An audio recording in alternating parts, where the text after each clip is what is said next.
Welcome to the latest episode of High Output AI, where Tom and Elliot talk AI and the tools and technologies that make AI happen.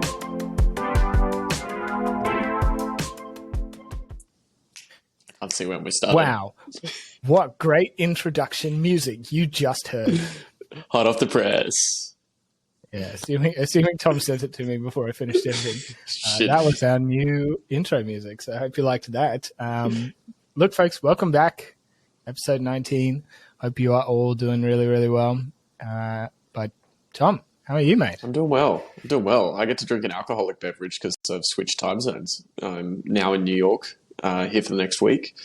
And then I'll be back in Oz and we'll be doing, it might even be the next podcast is in person. Maybe 20 won't be in person. But anyway, we'll figure it out.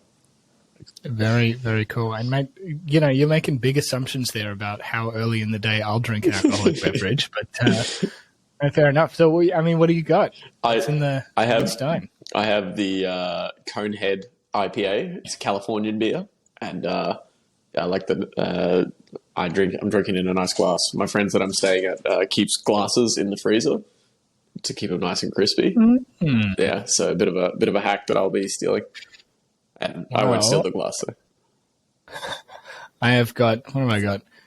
Red Bull Zero. Breakfast of Champions.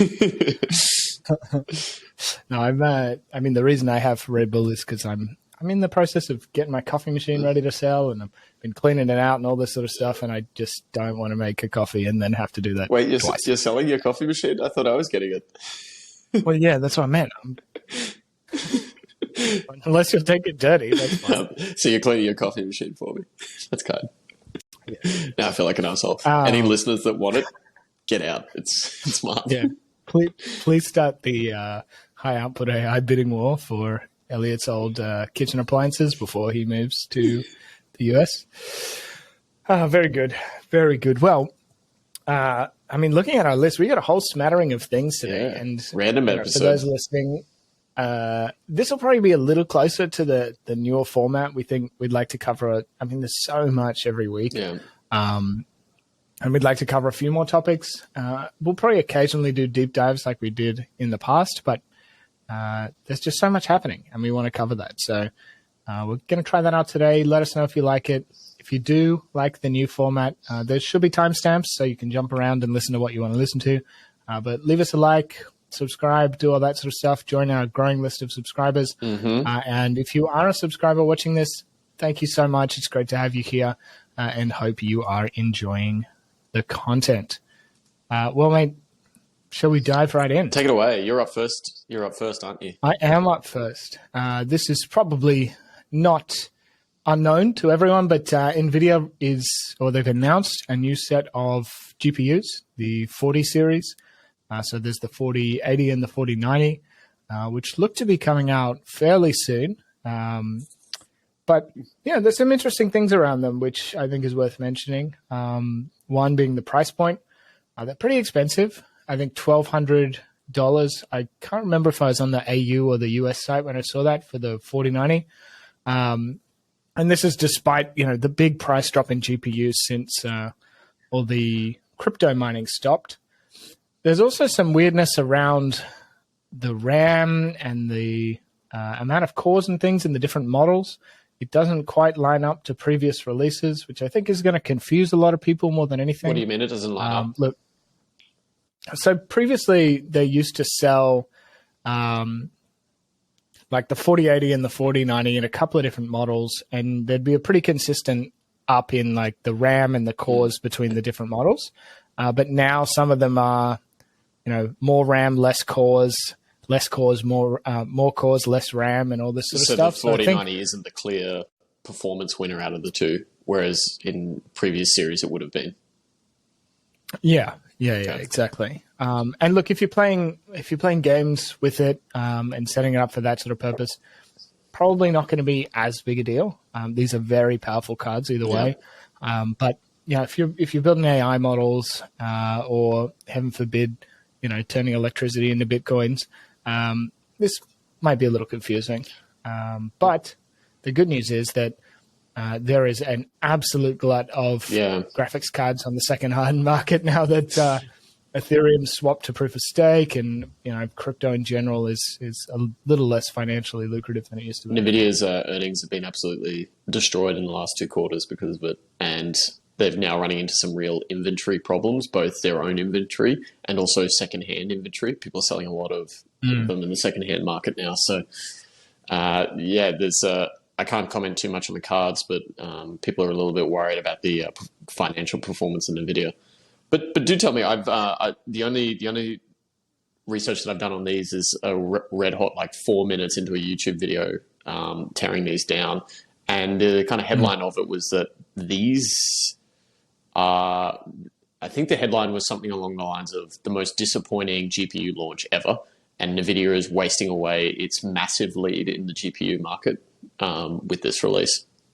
Any comments? Any on that? Well, look, I think comment number 1 is go and watch Tom's short about driver trees so you can get a better understanding about how these graphics cards are actually changing. But that strikes me in the same vein as when everybody says the new iPhone release is terrible. Yes, it's getting more and more incremental because we're waiting for the next sort of major tech breakthrough, whether it's more cores per watt or some way to pump more power to these machines or whatever. But I don't know.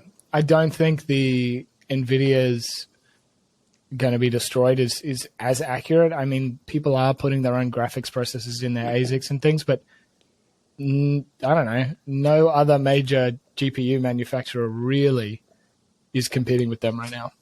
And what did AMD just release? Was it the Ray or?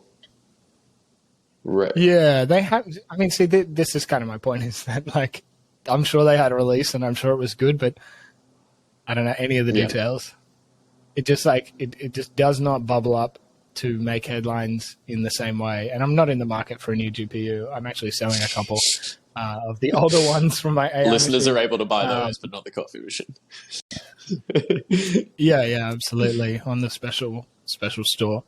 And I highly recommend you throw in a hot chook when you buy it. I don't know. Okay. I don't know. So, can you tell us a little bit about how these differ from the previous generation or previous series of NVIDIAs? Other than the weird configurations, are they? Yeah. There's a little. Oh, no, you keep going.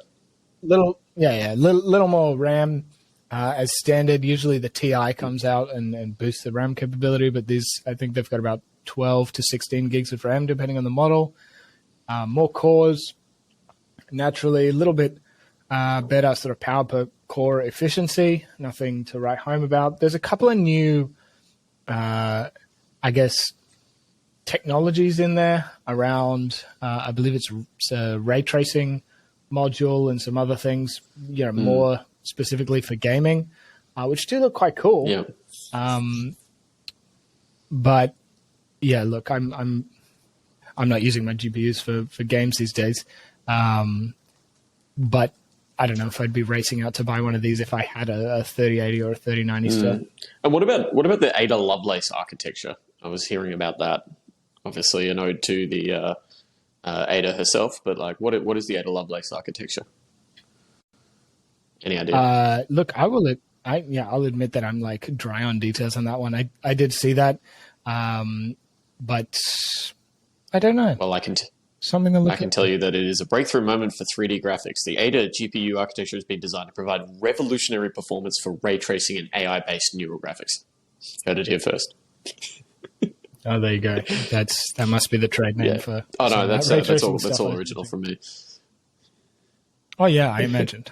So, any other thoughts, comments, theories as to where this is heading for this in this space?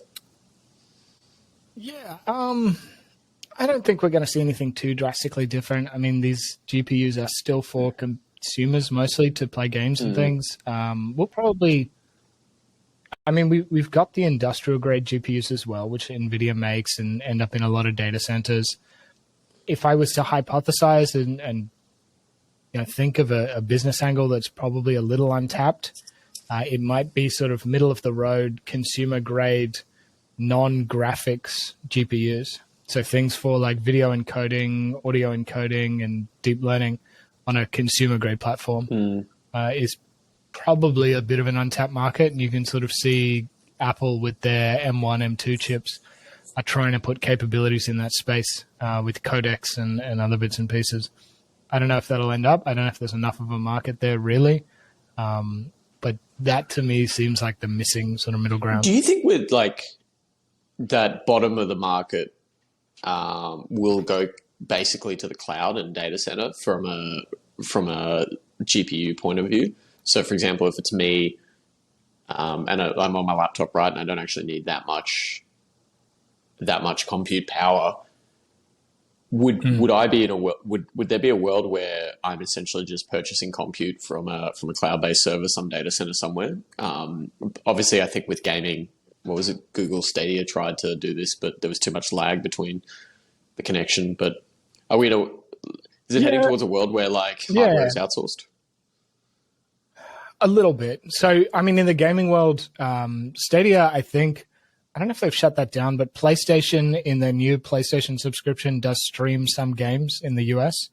And on the Switch, they just released a bunch of the older, or not older, actually quite recent Resident Evil games. But they also stream from the cloud because the console itself doesn't have the graphics processing capability, which is interesting and cool. From a sort of, I want to do deep learning perspective, I actually looked into this over the last couple of weeks because I decommissioned a deep learning machine that I had, and I was going to just do this whole cloud-based route. But then it turned out, there are offerings. So Paperspace, Google Colab are sort of Jupyter notebooks on GPUs that are fairly good to use. And you can rent a bunch of GPU machines at a fairly reasonable cost. But a lot of the times I found that the product offering just wasn't quite right. So, you'd have a good GPU at a reasonable cost, $1 or $2 an hour, but you'd have a limit of 5 gig of storage. And if you're training a big, the model I wanted to use it on was just exploring one of these Kaggle competitions. The raw data set was 350 gig. So it's just immediately pointless. So they exist. And if you're certainly, if you're doing a course or something like that, it's a great resource. Google Colab, I think is pretty awesome. You can start a notebook in your Google Drive. It runs on spare GPU capacity and you don't have to think about it too much. But I think you kind of get to a point where if you're doing experiments all the time, I've been running stuff most of this week on the machine that I have. It's probably still more economical to pick up an old 1080, 2080 and run it off that. Okay. So it's, do you think there's a demand? Sorry, I'll pose it this way. Do you think there's a demand for that or there isn't even a demand for that? I think there is a demand for it. I was reading a discussion on a forum recently about people wanting it because Google Colab is sort of switching its pricing model a little bit, and there's a lot of people are saying they want something like this, but there's just nothing that quite fits their needs. Especially like just for like managing capacity for the moments where you do need something more powerful as well, like so you don't have to go out and buy a whole new bit of hardware just for like one single model instance or something like that. Yeah. And I just think there's almost like an ease of use gap. Google could very easily set up something where you could send it a job, and they have this in their ML engine, and it'll just run that training job and spit you back the results and throw you out the logs. But getting started with that is a bit of a headache. It's certainly more than just spinning up a notebook and running it as you go. I think somebody needs to solve the usability problem more than the technology problem. Exactly. Well, if there's any listeners out there looking for an idea, come chat to Elliot and I. Will be the first customers, and Elliot will invest his coffee machine money into it. Look, genuinely, if there is somebody out there looking to solve this problem, I will commit right now to at least opening an account at $10 a month and using your platform if it's good. And, if it is really good, I'll pay more than that for sure. Cool. Good. next. Next on the list, yes, emerging capabilities. Emerging capabilities. That's what I wrote down. Is that you finishing your AI course, or are we talking No, about I've been able to here? learn how to speak recently, so yeah, it's emerging. It's an emerging skill that I've developed. Very good, very good. So I came across this week, and it's called. It's a paper this week, and from Google Research, Deepmind, separate entities, Stanford University, and UNC Chapel Hill, whoever they are. And it's called Emergent Abilities of Large Language Models. It's a pretty cool paper because the idea, and basically the idea is that there are certain skills within models that emerge at a certain size being parameters / compute power applied, which is a very, very interesting non-linear relationship within these models, and poses a bunch of really cool questions about what the future could be. So I wanted to chat about this today because there's a couple of things I wanted to chat about, mainly around what they did to investigate these things and what it could mean for the future development. Because if all we need to do is make things more powerful, to see new abilities come out, what does the future hold? So that's what I want to chat about today for topic one. Yeah, very cool. 100%, man. It seems to be the trend. It's like just make stuff bigger. And one of the things I've been doing this week is building a language transformer. I'm hoping to put a little series together around some of these more modern models. But I built just a small language transformer on the Wiki2 dataset, which is sort of a subset of some Wikipedia pages. And look, it works. It'll spit out text, but it's nonsense. And it's amazing to see the difference between those, even with a very similar architecture to GPT-3, a small data set and a small number of parameters. Like it is quite a radical shift to those large scale models. Yeah.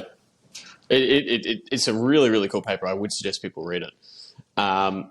So they first off started in this paper defining what an emergent capability was, and they defined it as a capability that is present in larger models but not in smaller models. And this definition came from some original philosophical definition of emerging consciousness in the 70s, which was like quantitative changes in model architecture, in an architecture in the compute would result in qualitatively different changes. Even adding 1% might increase intelligence by 200% for some reason, for some example. And so there's kind of three ways that they figured they could define what a large model is. They could define it by the amount of compute. They could define it by the number of parameters involved. And they could define it by the data set used to train it. I should have said as well that this was all on natural language processing models, by the way. And what they ended up doing is they just looked at the compute and they also looked at the parameters, and then turned out that those two are pretty correlated. So like if you've got more parameters, you're probably going to have more compute. So it's basically interchangeable. But they didn't look at what the effect of increasing the size of data sets were on these things. What they did was they looked at a bunch of different models. They looked at Lambda, they looked at GPT-3, they looked at Gopher, they looked at Chinchilla, and they looked at Palm. And they gave all these models a bunch of few-shot prompted tasks to complete. So they did things like word unscrambled, figures of speech, multi-step reasoning, basic arithmetic, and stuff like that. And they did this at the different parameters or compute available for each of these models. And like in all of these tasks, it's crazy. There's like, they compared it to random guessing, and all these models performed like worse than random guessing. And then there's always a point, like for example, one of them was a 10 to the 23 flops, that suddenly it just like skyrocketed up and would be way, way, way better than random guessing at any point. And this was basically across all of the tasks they gave them as well. And then as well, the second thing that they did is they did it with augmented prompting strategies. So augmented prompting strategies are when you prompt it in a different way to kind of like almost help train it through the initial, prompt it through the initial problem. There's different types of them. One's called chain of thought, and one's called scratchpad, and then one's called instruction following as well. So they did these different things as well. And once again, they showed that if you compared it to normal few shot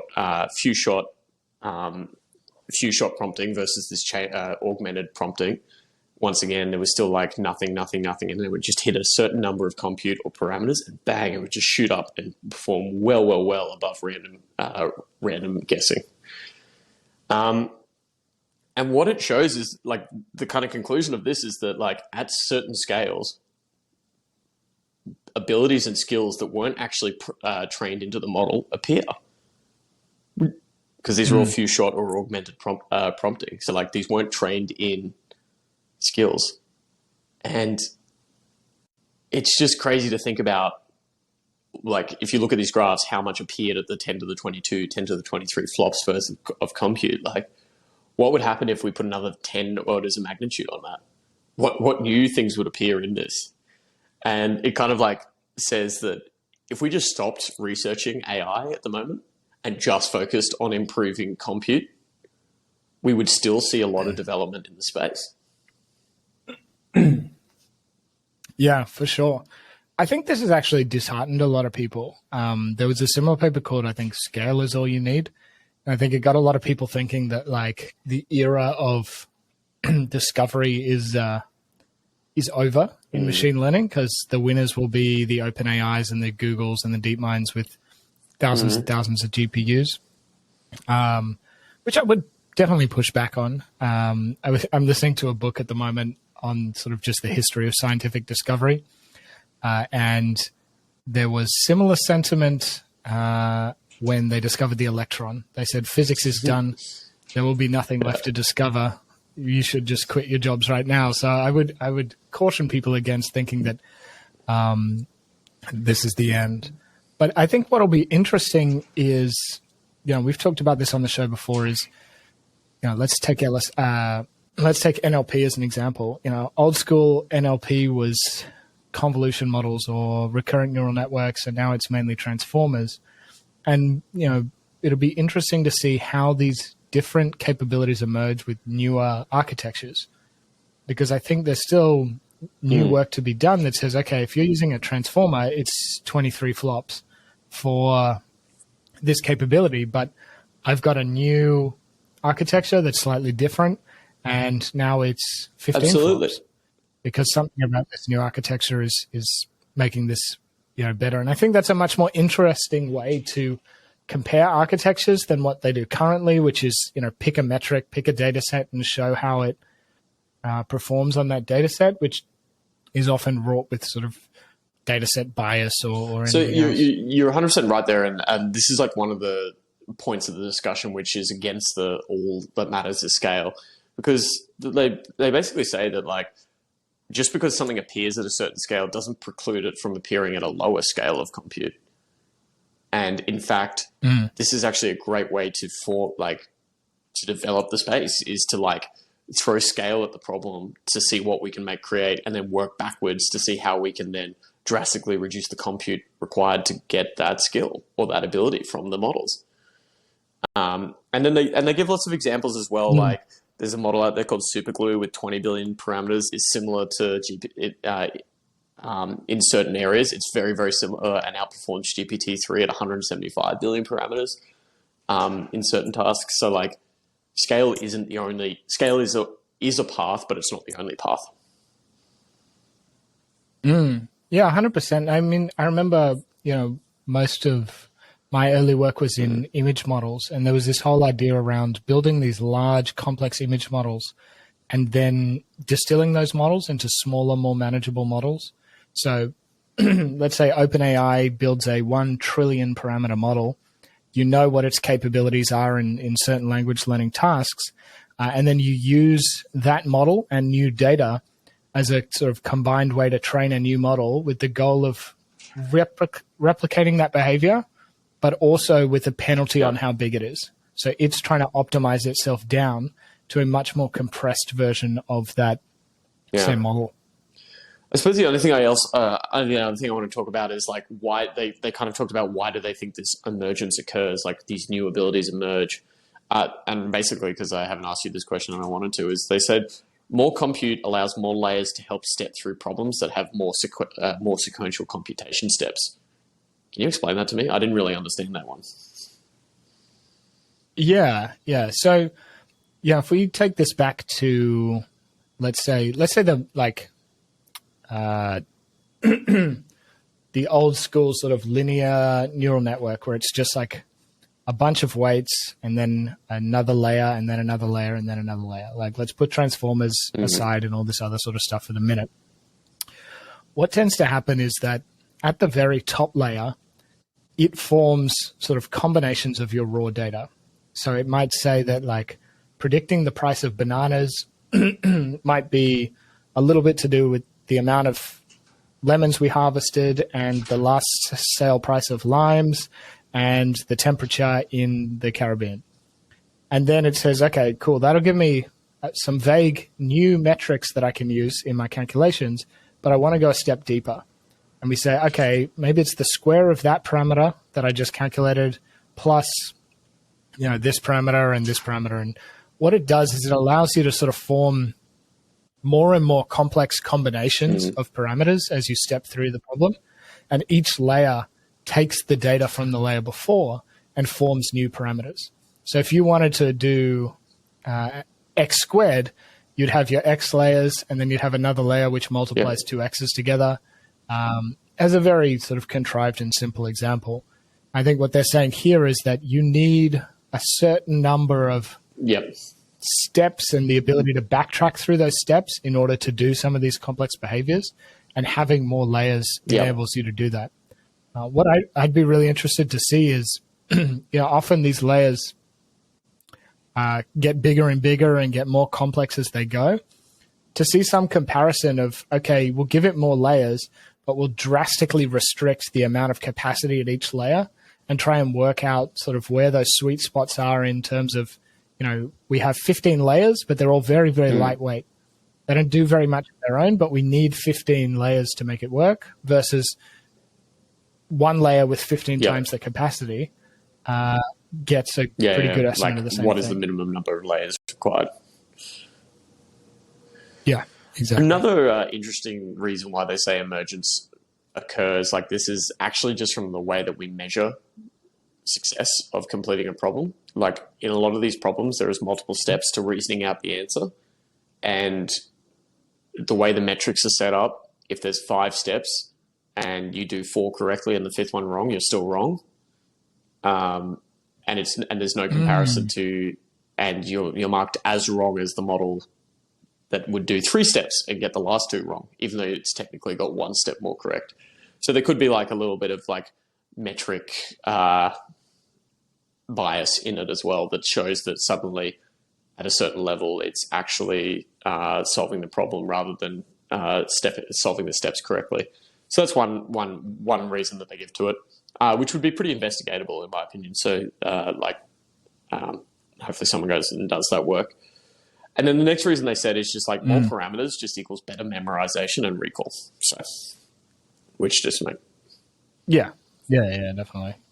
And I think this is the hard thing to prove in any of these is like, is it, and it becomes a bit of a philosophical question of, is this model just memorizing certain things that it's seen before? Or is it genuinely reasoning through problems? But you could ask me the same question. I wouldn't be able to give you a good answer. Yeah, but it's really cool because obviously scale itself it shows that scale itself could be a pathway for development. Obviously, that's not the only way. Obviously, we're going to run into bottlenecks pretty quickly as well on this stuff. But it is interesting to think about if we make like what happens when we like distill the effective steps within these large models, take it down to a significantly smaller model, and then put the same size and capability and compute onto those smaller models again and see what emerges the second time around. Yeah, for sure. So, cool That's paper. cool. Would suggest reading it. Very nice. And it shall be in the show notes. I made one that said link to Elliot's coffee machine to eBay, a Gumtree account. Very good. Gumtree, for those who are not in Australia, is UK. like Craigslist kind of thing. But But yeah, we should be more cognizant of this because like 80% of our viewers are US, apparently, according to the YouTubes. Yeah, it's like Facebook Marketplace or Craigslist or whatever.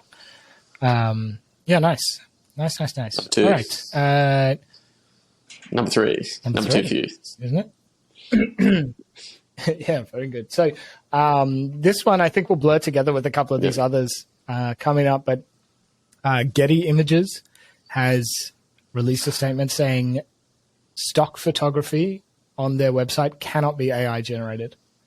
So if you're a stock photography generator and you're selling images on Getty Images, it can't be made with AI, which is an interesting position to take. Some people have speculated that, and I mean, this makes sense logically, is that Getty Images is kind of pissed that a lot of these big training sets have Getty image content in them. Really? Including the watermarks. Yeah. So you can tweak the prompts a little bit and then say things that'll put a blurry version of the Getty Images watermark on them.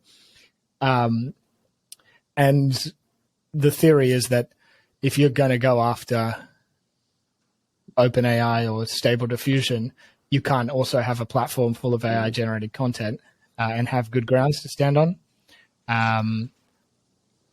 which I think is an interesting theory. It may also be they want to release their own. So we'll see how that goes, but I think it's the start of what we're going to see, which is the commercial world that's not as invested in the technical side of things here, adapting and developing new regulations, licensing framework for all of this AI. Like it was only going one way for Getty. They were either going to buy one of these models outright and take all of the rights to it and just pump their site full of them, or they were going to completely ban them. Or make their own, as you said, but like, which is kind of the version of the first. But I really hope they're making their own. I really do. I think they're going to be in a lot of trouble if they try and stop this. If they were playing, I would agree. They're in a pretty. If they were playing in the like super premium end of the market where we want very tailored images, I would understand why you would never bring AI into it, where it's because you could start to claim, human, real photos, but they are a volume commodity business. They are there to hold every single photo possible that you could possibly want to use. And it's their job to provide as many options for you as possible. I think, just trying to remember if it is Getty Images or somebody else, but one of these stock photo providers provides a lot of sort of real people photos. Like if you want a picture of, some celebrity in some scenario, they'll license a photo of that celebrity. And I can imagine that beyond just, unicorn in Paris fighting crime or whatever for somebody's blog, if you get a good sort of deepfake of somebody and blow out all of these celebrity images, that's going to have downstream ramifications for them when somebody says, hey, this picture of, whoever. I was trying to think of who. Johnny Depp riding a unicorn is clearly fake. And, Johnny Depp takes you to court. Yeah. So, I don't know. Another possibility. But, I thought it was interesting. We'll keep an eye on that one and see where they land with that. I think it's just like generally really interesting that the beachhead of this AI versus human war is being fought on the image generation front. Yeah, I mean, so do I. It seems not like the most valuable business case to me. It's I mean, I guess Copilot and stuff around code generation is having similar discussions. But image generation didn't strike me as the area where this would be such a big deal. I wonder, like, for those that were, you know, in the before the second AI winter, when they were considering like use cases for AI, were they going, you know what, natural language processing and image generation are going to be like the two biggest? Like, when did these explode into the like most broadly explored use cases? Yeah, I mean, I think Ian Goodfellow's release of the paper around GANs was probably the big moment for image generation. You know, there was always a little bit of work around super sampling and upscaling photos and noise reduction and things like that. But generating brand new, realistic looking images from nothing, I think really saw a huge uptick after the early GAN papers and now a lot of these transformer models and diffusion models as well. Wow. No, that's cool. We'll keep an eye on this space, definitely. For sure. And speaking of cool image generation, tell me about so this I Blender wanted to talk about two things. One is something called Chal-E, which is the Chal-E, and it's stable diffusion on your Mac in a single click. And then another one is a GitHub. Someone built on GitHub an add-in to Blender, which is the open source free kind of like it's like Revit, right? I have, or is it more? It's more like Maya and things like that. Modeling. Like it's 3D modeling. It has a lot of capabilities. Yeah, it's honestly one of my favorite pieces of open source software. I have no artistic capability, but it's so fun to use. Basically, in the last couple of weeks, there's been two tools made available to people without a coding background to start to like play around with all of these image generation. And Chal-E is just straight onto your Mac, just a piece of, like a downloadable piece of software that you can use to prompt and play around with it. But then the interesting one is Blender now has this add-in where you can just simply ask it to create, you know, if you were creating a model of a room or something and you're an architect and you wanted to do a wallpaper, you could ask it to do a brick style wallpaper painted in Van Gogh dots or something, and it would plaster that on, create that image for you and plaster it onto the wall for you, and you could use it within Blender. And to me, this is not these tools are pretty cool, and for people who use these areas will play in these areas will find them very useful. But I think was interesting to me is just like suddenly, very quickly, these tools are available to a lot more people. And it's in Blender at the moment, but how long until Adobe Photoshop has one? How long until like the Autodesk community have these things in there? And suddenly there's big commercial licenses for these image generation models. Yeah, for sure. I did see somebody built a stable diffusion for Photoshop plugin, which actually looks quite cool.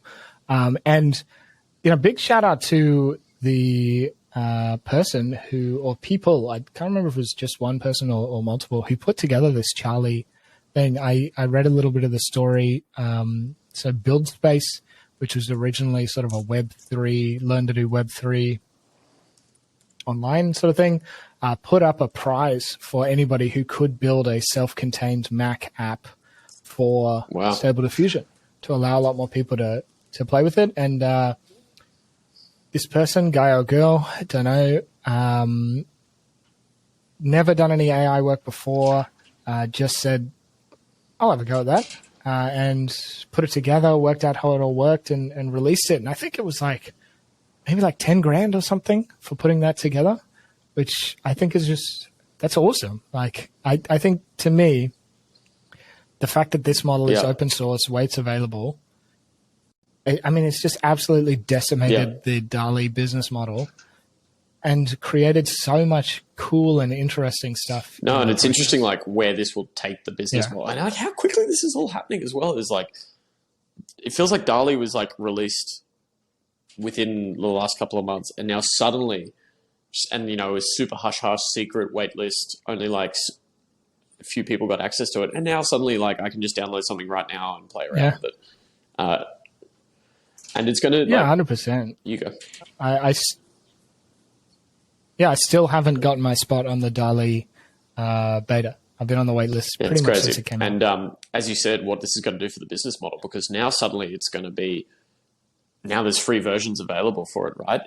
Like, I think this is going to push all of these models away from the consumer, like interacting them, and into the like design tool world, and trying to like be the sole supplier of AI generated images for them. So like, for example, like Adobe, like to be the supplier of AI generated images for Adobe. And I think that Adobe owns Shutterstock from memory as well. But like, look, if Adobe hadn't just spent all their cash on Figma, I'd be thinking that they should be looking at snapping up one of these and bringing it in-house. Yeah, 100%, man. And I think what's interesting here is that, you know, this seems to be, in my opinion, moving towards a lot of the software models that we see in sort of hybrid open source projects. So the model, let's take Stable Diffusion as an example. The model and its weights are available for free, and you can run it on your machine if you want to. But we also have an API version where you can send a prompt and you can get an image back. It runs on our hardware. We'll do the support. We might have a slightly newer version of the model than is the one made available, and it costs this much money. So if you're a Tom or an Elliot and you want to mess around with this, go ahead. Do whatever you want. If you have AI capabilities, run it in-house. But if you're a massive enterprise client and you don't want to worry about supporting this, you just want to swap text for images, here's an API that you can use and you can pay us for that use. I think that model is going to be conducive to a lot more interesting progress and a much more sustainable business model in the long run for a lot of these providers. Because I think the people who do all this work should get compensated. There's been a lot of work that's gone into this. So I don't think purely free is going to work in the long term. It's great if you can. But I don't think purely paywalled is going to work either, or the sort of DALL-E model of you can use it a little bit. I think let people hack around, let people build that stuff. And then you can see, from the team that builds Stability now, if they look, okay, there's this Blender product, there's this Photoshop plugin, there's this, that, and the other, they're going to get a really good idea about what the market wants. And they can then start to, ship tools either directly or as services to back up those tools. We can sit here and talk about use cases till the cows come home, but like the way to do it is exactly what they've done now, which is like it's available, it's free, and people see, and they're going to see exactly where people are wanting to use it and how they're wanting to use it, and then wrap the business model around that. Yeah, I totally agree. And I think we'll see more of that. And, there's sort of what I've noticed in a lot of these setups is that, Stable Diffusion is great, but people are pairing it with sort of GANs that are known to take images and improve the quality of faces in those images and reduce certain types of artifacts and all these things, which is just all these bolt-on services above and beyond, which I think is very much needed. You just gave me an idea. There's going to like Tom's hot prediction. There's going to be, general models. Then people are going to build like accretive models on top of that for, as you said, like bumping up the resolution or changing the face within an image or something like that, or like, changing a very specific part of the image. And at first off, there's going to be an ecosystem where you like, the App Store where you used to pay money to like download that app. You're going to pay to maybe use, or you get 5 free for that with that particular creative algorithm. And then eventually someone's just going to come in and wrap this all up and you can access all the algorithms for $10.99 a month or whatever it is. That's my prediction. Yeah, for sure. No doubt, man. And, you can slap them all together and use it as some no-code tool and build a service around it, for sure. For sure. I think this lets us, or leads us pretty well into the next topic here, which is OpenAI released a new model called Whisper. So it's a speech-to-text model, works in a couple of different languages, but it's a nice new big model, and they've taken the route of releasing the weights and just letting people mess around with it, which I thought, number one, it's a cool new model. It'll be interesting. I might have a go with it. Maybe do a stream sometime over the weekend and play with it. If people want to see how that works. But I think it's nice that it's open source. I had a little bit of a look into the metrics. It's quite good, but it's not state of the art on any of these specific tests that people use to test these models. But what it does seem to do well is perform close to state of the art across a number of different tests. So people will build, translation tests or noisy environment tests and things like that. And people will build very specific models for that test, which outperform this model. But often those models don't perform well on other tests. The translation model doesn't perform well on the noisy environments test and vice versa, whereas this one seems quite robust. What was the I think that's cool. What was the innovation? I think it's nice how they've released that. I haven't had a chance to look into it yet. Yeah. I'll once I do this stream, I'll dive into it a little bit more. But the thing that really caught my eye was how this is a shift in compared to the way that they released the DALL-E model. We got little puppies. What do you reckon about it all? He loves Stable Diffusion. Is he going to be? Will he be doing a live stream of implementing? Yes. We'll see if it knows how to do translation of dog speak. Yum. Just licked all over my face. Yum. All right. I mean, that was a short one. I didn't have too much to say there. I'll dive into that a bit more, but tell me, mate. So I got all excited about this.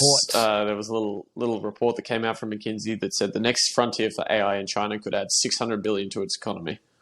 That's a lot. 600 billion is the size, is like adding another Shanghai to the GDP of China. So I was like, okay, cool. You got my attention. I'm going to take a read through this. And basically the answer was driverless cars. That seemed to be the answer. They basically look. I got excited for the report, and it hasn't really blown me away with its detail. But they kind of figured out that there's 380 billion of value in automotive, another 115 in manufacturing, 80 in enterprise, and then I think this is the smallest one that blew my mind. 25 billion USD in healthcare and life sciences is the opportunity, the total estimated economic value opportunity in China specifically. Is that in China? 25 billion in healthcare and life sciences is equal to about $25 per person. I reckon there's a tool out there that could generate more than $25 of value per person. I would say so. I mean, I think the interesting thing about healthcare in China, it's been several years now since I've been there, but I was in Shanghai and we went and saw a couple of the hospitals, and they just operate at scales that are just, they do as many, this was for some prostate work we were doing at the time, they do as many radical prostatectomies in a year, I think it was in a month, than all of Brisbane does in a year. So they're I think the benefit is probably that these are well-tuned machines with a ton of human resources in them already. Whereas the driving problem, when there's a lottery to get a number plate if you live in Shanghai, because there's too many cars in the road. And there was a big initiative that if you bought an electric vehicle, you were guaranteed a number plate, which saw a huge spike in the number of electric vehicles. There may be a similar plan for automated vehicles, but number of cars on the road, I think, is a big problem in the more populated cities of China. It's just that out of this 600 billion, 335 billion is given to autonomous self-driving vehicles, and most of it's from a reduction in financial losses from avoiding crashes. It's just like the findings from this report would just sum up to be very suspicious. We improved things by 2 or 3% in a number of different areas, not like AI, which we believe has a ability to like fundamentally change how these things are done. Like either wipe out entire industries or create trillion-dollar new ones. And so, yeah, I agree. And I mean, the thing that always annoys me about this, we need AI for fully self-driving cars is like 90% of the time the answer is build more trains. Like you're going to get the same effect. It's going to be cheaper, more reliable, more scalable to just build more trains. yeah. But people don't seem to like trains. Last mile logistics is still a thing for AI. Yeah, 100%. 100%. I mean, it's a big space. There's a lot of people working in it. There is some movement, but it seems to have slowed down. I mean, Tesla's fully self-driving set up, and a lot of the other competitors seem to have slowed down a bit over the last couple of years. I think people are realizing it's a harder problem than they gave it credit for. Yeah, so look, the report, what I just wanted to say about this report is that like 600 billion seems like a really low number to me. There's a couple of cool different use cases that they talk about and extrapolate on them. So, for example, reducing drug discovery from 5.5 years on average, like reducing that by 20%, and like the cost of it. There's a couple of like example of companies that have been able to like help discover new drugs for like $1 million and things like that. But I just feel like all this stuff is like, no, but if we actually nail the problem, this will fundamentally change how this industry operates rather than add 300 billion to the industry. So, yeah. I mean, to the credit of McKinsey, that's probably a very hard thing to estimate. Like blue sky, breakthrough innovation, how's that going to change the fundamentals? Whereas if you're trying to get a few self-driving clients consulting money, telling them that there's this much money and it's just some tweaks we can make to your existing process, probably sells more consulting hours. Take a read of the report to like understand a little bit more of AI in China. But the 600 billion is a bit clickbaity. Yeah, as all industry reports are. But did you know that most executives Did you know that this podcast will add 600 billion to the economy of China by 2025? Yeah. It's true. My source is an expert interview.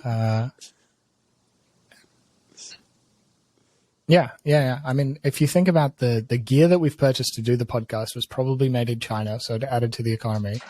And if you take that one event and extrapolate it with no consideration for whether you should, then yes, definitely. Good. Wow, we haven't finished the episode. We've added 600 billion to the world economy. Go us. Yep. Yeah. Well, we put the high output in high output AI. That's for sure. That is for sure. A couple of little small ones to wrap us out. There's a new Fast AI course that is starting soon. It's being run out of the University of Queensland, which is quite cool. So Jeremy Howard is a Queensland man now. Do you know him? Which is awesome. So Tom and I went to UQ. I've hung out with him a couple of times. We went to the football. We watched the Broncos play. Of all weird possible things you could do with Jeremy Howard, it was an event. It was quite cool. I was there with one of my other mates who used to play for I can't remember what team he used to play for, but he used to play in the NRL, so he had a pretty good understanding. How was his understanding of AI? All things going on there. Okay. Actually, not too bad. He runs a sort of logistics in Brandon. Yeah. Hopefully he doesn't mind me mentioning his name. Whatever. So this new Fast AI course is sort of an extension of the Introduction to Deep Learning course, and they're building a stable diffusion model. So going through all the different parts of that model and putting them together. So it's being run out of UQ, which is where Tom and I did our studies, which is exciting. Alma mater. Yeah, I never know what that term actually means, whether it has special meaning. But anyway, I did my undergrad there, I did my PhD there, so it's near and dear to my heart. So check that one out if you haven't already. It's being run online, and it is eventually coming out for free. in a few months. So if you are short on the dollary dues and you want to wait for that one, check it out. But a lot of that fast AI content is very, very high quality, very high teaching quality.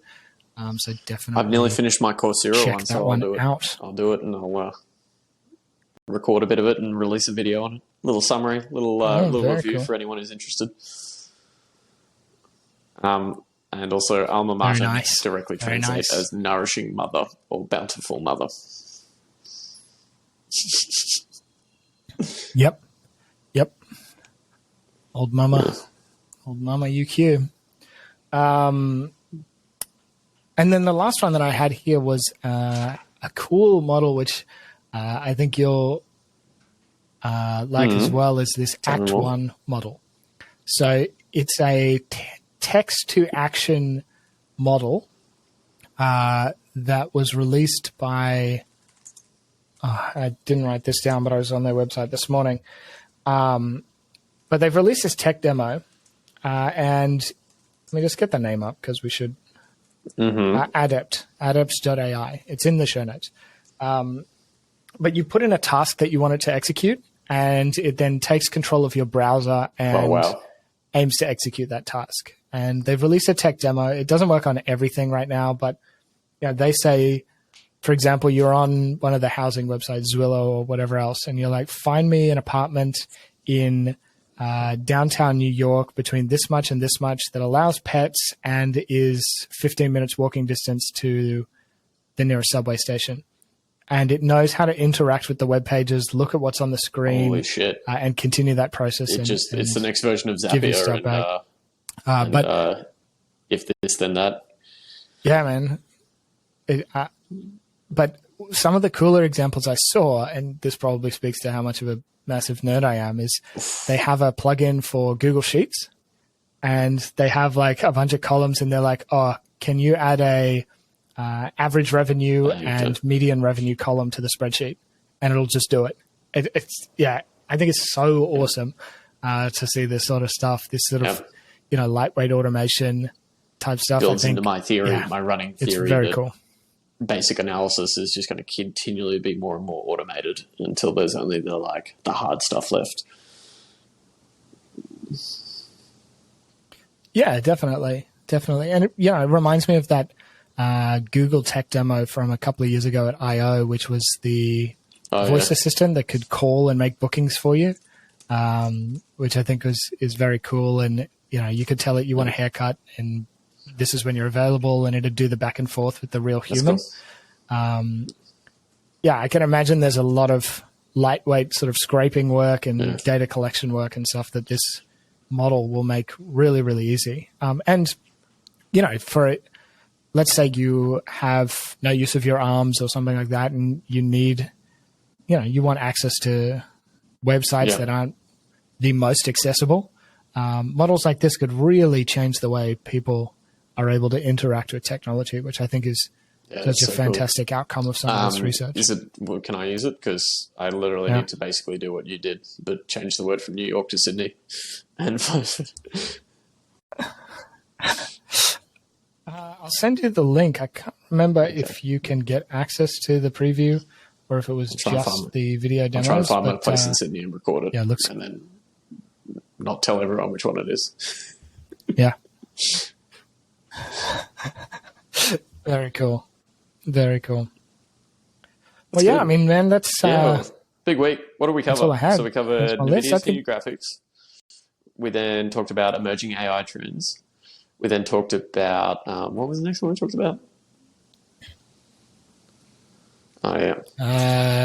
Getty images and then building in with Chal-E and the Blender plugins of how these tools are now available.